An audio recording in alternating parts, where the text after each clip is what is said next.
Hi everybody, welcome to today's tool talk. Today we'll be looking at a demo of a jigsaw. So a jigsaw is similar to any other saw we have in the class. Similar to like a circular saw in the sense that it will cut material electrically with power.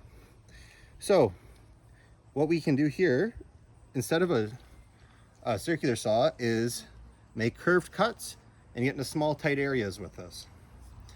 So a jigsaw works with, you're going to push the trigger and the saw will reciprocate going back and forth. So on this one, we have a locking feature. So if I pull the trigger, push the button in, it will stay on. This one's also a bit different. We have something called an auto scroller at the top.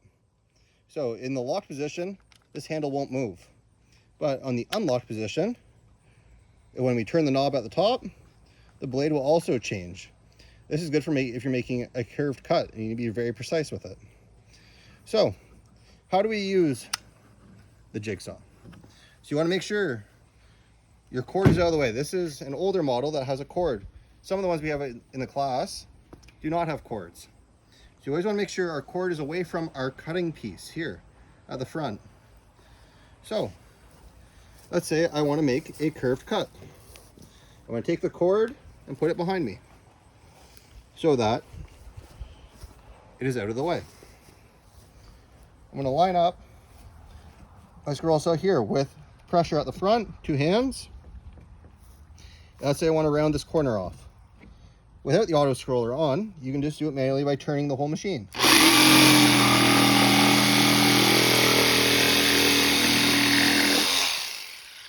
And now I have a rounded corner. You can also do this with the auto scroller feature on here. So in the unlocked position, you're going to turn it on.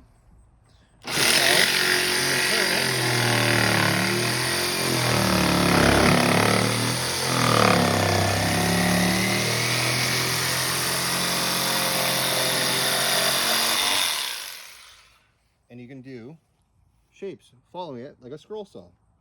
But this is more versatile because it is portable and you can use it anywhere. So some other key points. So you'll see on most new scroll saws that they have a T-shank in them. This is an older one, so it's going to have a hook shank. So to remove the blade, you're going to take a screwdriver, make sure that it is locked,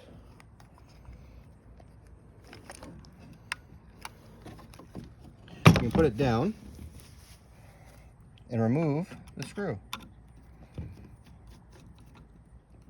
So you don't need to take it all the way out, just out enough to where our blade is out. And then to put it in, you're going to put it back in the hole, line it up, push it in all the way, and then fasten our screw through. And then our screw holds the blade in. When you're using this, you want to keep your hands mostly on the top. If you're doing a larger piece and need more room, you can have your hand 6 to 8 inches away from the blade of it.